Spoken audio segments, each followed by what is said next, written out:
Hi, folks. So this morning we are going to talk about engagement on Substack and making sure that your engagement strategy is 100% aligned and feels really good to be delivering as part of the work that you are doing on the platform. So I'm going to go ahead and share my screen and we will get into it. I hope you are doing okay today, no matter where you are in the world.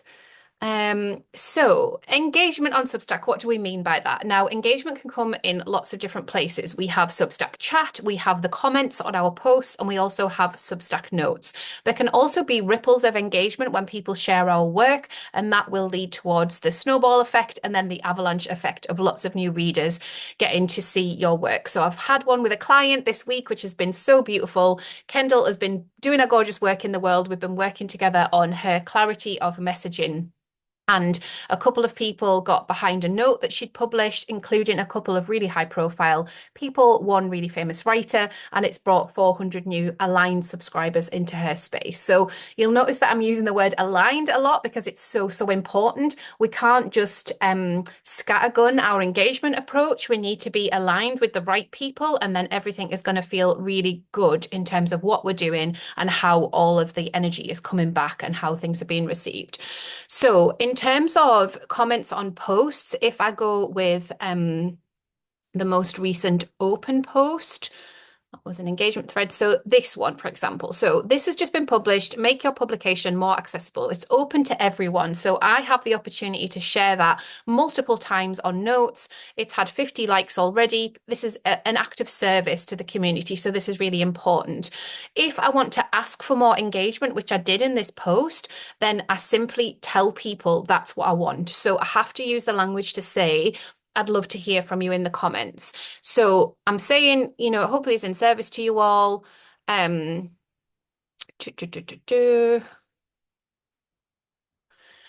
And I say this, what do you need to feel included and more welcome at Sparkle on Substack? And then obviously it's all the bits about accessibility. And then I'd welcome more resources in the comments so I can build the resource library we can all refer to. So at least 2 invites to people to let me know in the comments. More resources, let me know how they're feeling. Like just be really open in the language to let people know that you want to hear from in the comments. There's 91% of people that subscribe to Sparkle on Substack that read an email. So when they're receiving this in email, you've got to think about that. So they're receiving it in their email inbox and you're asking them to come into the Substack ecosystem, either via the app or into the website to make a comment. It's a big ask, right? Because they are at that point just passive consumers of this work. When you get them engaging and coming over, that's when you build community. And so that's what I've done here. And that's what's really important to do. Now, you can use the get the app button. You can say it's really fun in the Substack app. Come on over and we can chat more. You can use language like that as well. That can be really helpful. And then in the Substack chat that I have, if you're using it, obviously with this, you can at people and use their handle. So yesterday, Rachel was telling people that she wants to go into the writing room if anybody was about. And then there was a few little replies to that. So, having my chat open to paid subscribers only, I'm not in there a ton. Like sometimes I'll be in there and I'll say, okay, I'm doing an Ask Me Anything. Like I did one on recommendations the other day. Here it is. And there was 31 replies, but this is a more intimate space for chatting. If you are looking at holding space for a paid membership, this is a really good place to utilize engagement because these people, we're getting to know them on a deeper level. They will share our work and everything will feel really good when they are talking about us over in Substack Notes. So when we go over to Substack Notes, that's the other place where we are looking for engagement. Sorry, I'm a little bit tired today. So here we go. Too many home buttons. So when we go over to Substack Notes, obviously I have my notes feed that is tailored to me seeing the things that I want to see. I mute everything that I don't want to see. Like, I'm so strict with that because as a consumer, I can be easily triggered or pulled in different directions. And I want this to just be a joyful, creative place. So Vincent is a lovely writer. She's written a gorgeous book. That just feels like an easy like to me. No problem. Now, I might also write a little comment because that's a beautiful celebration that's going on for her. It's going to print. It feels like a big deal. So if I wasn't recording this call, then I would probably write a comment as well. Charlie is someone that I've podcasted with.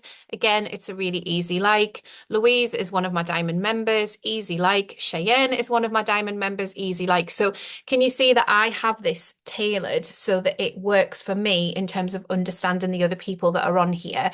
If your subscribers aren't yet on Substack, obviously it'll be a different experience, but I will sometimes see other people in my feed and you can go along to use different categories here. So if you wrote mainly about parenting, for example, you could go into parenting, you could be having a read of different things that were going on and seeing if there's anything that you wanted to like.